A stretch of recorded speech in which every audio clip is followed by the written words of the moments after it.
Bonjour à tous, on se retrouve pour un nouvel animé de cette saison estivale. Et pour l'instant, c'est mon coup de cœur, de très très loin. On se retrouve pour Betrothed to My Sister's Ex. Donc en gros, j'ai été fiancée à l'ex de ma sœur, qui je pense n'est pas une bonne traduction pour la situation actuelle en fait. Grosse vibe The Two Perfect Scent. J'espère juste que la fin sera meilleure que, que cette série parce que The Two Perfect Scent, belle déception sur sa fin, c'est dommage. Donc bref, dans cette nouvelle série, on rencontre du coup notre personnage principal qui s'appelle Marie, qui, alors pour je ne sais quelle raison, enfin, si, je peux imaginer pourquoi. Donc c'est une jeune fille aux cheveux rouges, avec des taches de rousseur, qu'on décrit comme étant trop grande et globalement assez laide. Bon, on n'a pas la même notion de la laideur visiblement, mais ouais, il y a un truc avec les personnages aux cheveux roux qui font qu'ils ont été toujours repoussés, enfin pendant très longtemps en tout cas.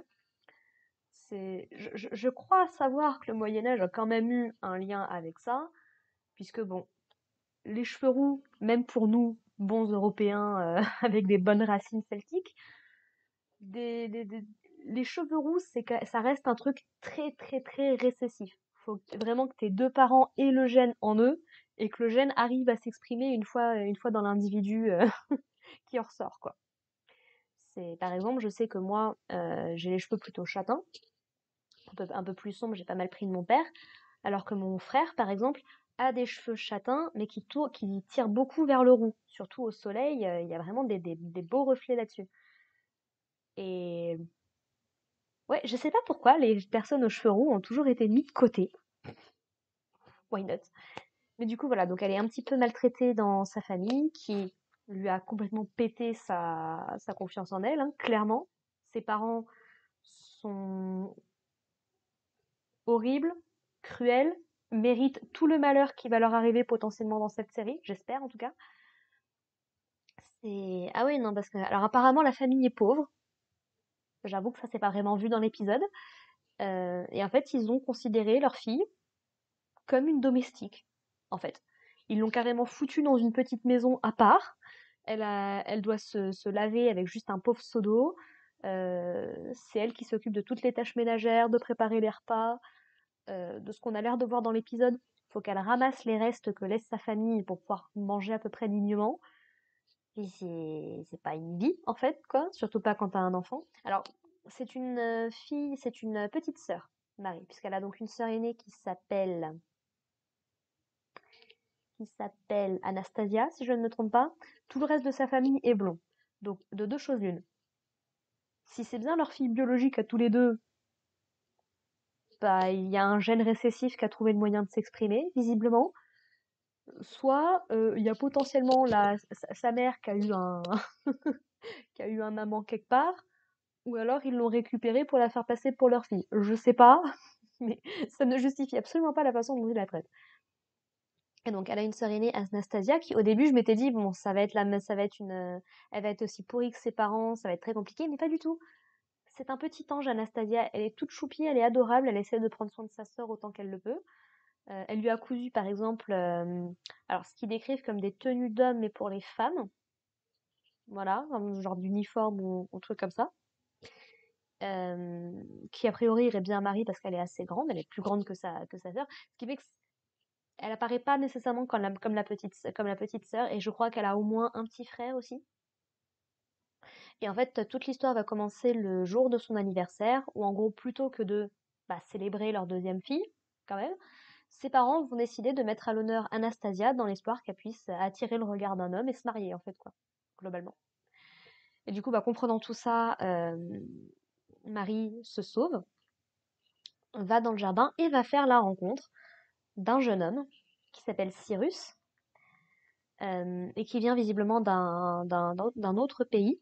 Alors, très grosse culture orientale, ça fait très typé indien à ce niveau-là. Parce qu'il faut rappeler aux gens qui regardent des animés que non, les gens qui ont la peau un peu plus sombre, surtout quand tu vis au Japon, ça veut pas nécessairement dire Afrique. Ça serait bien que les gens s'en souviennent, ça aussi. Mais bref. Je veux dire, on prend Yoroichi dans Bleach, c'est pas l'Afrique que ça évoque, c'est plutôt l'Inde, hein, clairement. L'Inde et tout ce qui va autour, bien évidemment. Bref. Donc voilà, donc alors Cyrus se montre très sur la défensive quand elle arrive à déduire d'où il vient, mais en fait c'est pas pour lui faire des reproches, donc très certainement qu'il a dû se prendre des reproches ou qu'il a dû se reprendre des remarques dans sa vie sur ses origines. Mais elle est juste en admiration devant la culture et nous, et puis ils commencent à discuter tranquillement de la culture, des trucs, des machins, de ce qu'ils savent l'un sur l'autre et tout. Euh, et non, franchement, ils sont juste adorables en fait. Ça, vous voyez, ça fait partie du genre de relation qui est bien. Ça se base pas sur enfin, ça se base pas sur le physique. On va dire que Marie, elle a un petit peu le coup de cœur quand même pour lui de par son physique, soyons très honnêtes. Mais non, il y a cette passion, ils ont cette connexion qui se forme très très vite et clairement c'est le coup de foudre pour tous les deux. Mais en fait, de par tous les mauvais traitements qu'elle a eus, elle va rapidement s'éclipser parce qu'elle estime avoir outrepassé son rôle. Lui essaye un petit peu de lui faire comprendre bah, que non, elle est jolie, que elle est intéressante, ce genre de choses. Et comme elle le dit elle-même, elle a toujours voulu entendre ces mots, mais ça l'attriste plus qu'autre chose en fait. Très probablement parce que, comme souvent, elle aurait aimé entendre ces mots de sa famille et de ses parents, pas juste d'un gars random rencontré dans la rue en fait. Alors attention, les compliments que lui a fait Cyrus, ça la touche profondément au cœur, mais si elle avait eu le choix, elle aurait choisi une autre personne pour lui faire, quoi. Voilà. Et donc du coup, le lendemain, donc sa sœur Anastasia a reçu une demande en mariage d'un comte Glana, bref, qui apparemment est connu pour ne pas trop aimer les femmes. Donc bon, bah Anastasia elle gère un peu la situation comme elle peut. Marie essaye de la rassurer que tout se passera bien. Et alors c'est là que tombe le truc, le twist que j'avais pas du tout vu venir et qui m'a brisé le cœur en 5 secondes. Anastasia, en se rendant chez ce fameux comte Glana, va perdre la vie dans un accident alors, de voiture, mais on est dans un univers médiéval, donc typé médiéval, donc c'est type calèche, ce genre de choses, quoi, ce qu'on appelle des voitures. Donc ok, première mort à genre même pas la moitié de l'épisode. Ok, très bien. Et alors là, elle va se prendre un torrent de haine de la part de sa mère. Ses parents lui font bien comprendre qu'ils auraient largement préféré que ce soit elle qui meure à la place de sa sœur, clairement s'ils avaient eu le choix. Et du coup, bah, son père décide que, bon, bah, visiblement, le gars qu'elle devait épouser, Anastasia, bah, il doit être vachement triste. Bon, bah, Marie, tu vas le réconforter le temps d'une nuit, hein, comme ça, tu auras toutes tes chances et on pourra récupérer le pognon de ta part. Surtout que, bon, bah, j'ai déjà vendu les cadeaux de mariage, donc écoute, pas trop le choix, quoi. Et du coup, bon, bah, il l'amène jusqu'à la résidence de ce fameux gars. Et c'est là qu'on découvre que visiblement, il y a eu, mais alors, une bourde! Mais une bourde monumentale, parce que, en fait, c'est la servante, du coup, qui accompagnait un petit peu le prince lors de leur première rencontre, qui fait rapidement la connexion. C'est qu'en fait, visiblement, ils se sont trompés de sœur en faisant la demande en mariage. Cyrus, le fameux comte Glana, c'était Marie qui comptait épouser, pas sa sœur. Il y a eu une confusion de fou. Ça aussi, je l'ai senti venir gros comme une maison en voyant les réactions. Et du coup, bah voilà, ils vont un petit peu dissiper le malentendu. Et du coup, donc Cyrus va lui réitérer sa demande proprement, du coup. Euh, il va lui demander principalement en fait si elle est maltraitée, si elle vit bien en fait chez elle. Parce il essaye de comprendre pourquoi est-ce qu'il l'a trouvée dans cette tenue alors que c'était censé être son anniversaire. C'est un des seuls à mentionner d'ailleurs que c'était son anniversaire et que c'était pas sa sœur qui était censée être mise en avant. Donc elle essaye un peu de défendre ses parents. C'est ça qui est terrible chez les enfants qui ont été abusés. C'est ils vont toujours bah, essayer de défendre leurs parents, principalement parce qu'ils aiment leurs parents malgré tout ce qui se passe, et de deux, parce qu'on leur a tellement inculqué que c'était de leur faute, ce qu'ils subissaient, comment bah c'est forcément de leur faute, c'est forcément eux qui ont fait quelque chose qu'il fallait pas. Dans le cas présent, c'était pour éduquer Marie.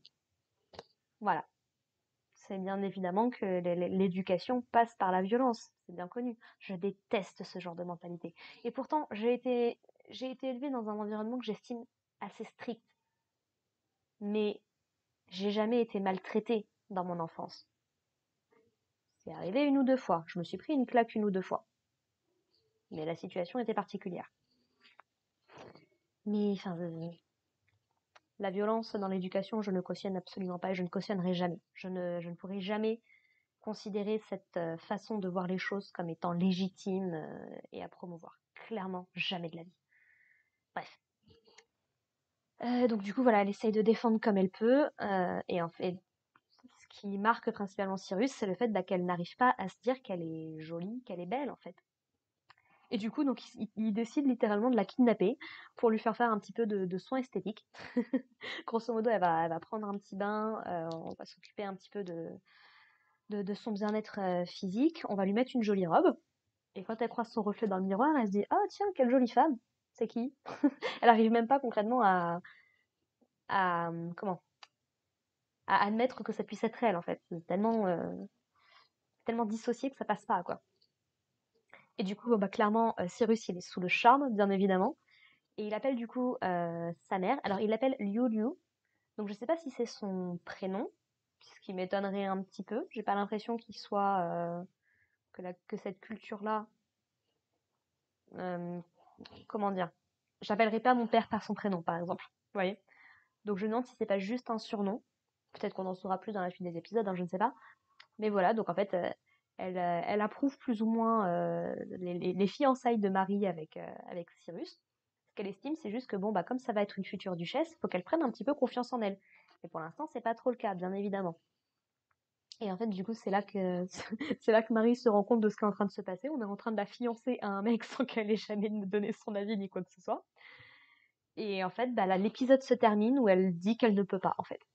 Et j'étais là, comment ça, l'épisode est terminé? Mais je suis pas d'accord, j'en veux plus, tout de suite, immédiatement. Bon, fort heureusement, il y a 3 épisodes qui sont sortis, donc si je voulais, je pourrais continuer directement. Là, j'ai décidé de faire un petit peu une pause sur mon rattrapage des animés de printemps, pour essayer de faire un petit peu le tour des animés qui m'intéressaient par rapport à cette saison estivale, faire des reviews des séries que j'ai vraiment envie de continuer, qui m'ont vraiment fait l'effet je veux continuer, quoi. Et puis pour pouvoir commencer à vous proposer des reviews avant que le reste soit fini, parce que sinon, les reviews de la saison estivale vont commencer en octobre avec le retard que j'ai pris. Bref. Donc voilà, premier avis sur Betrothed to My Sister's Ex. Un énorme coup de cœur. J'aime beaucoup l'ambiance, j'aime beaucoup les personnages, j'aime beaucoup le message, bien évidemment. Et ouais, je veux en voir plus, oui. Oui. Donc n'hésitez pas à me dire ce que vous en avez pensé, vous, dans les commentaires. Et puis bah je vous propose maintenant qu'on se retrouve bah, toutes les semaines pour continuer la série avec un nouvel épisode. Donc bah, à la semaine prochaine pour l'épisode 2. Portez-vous bien, prenez soin de vous, prenez soin de vos proches. Et puis bah à plus tard. Allez, bye les gens.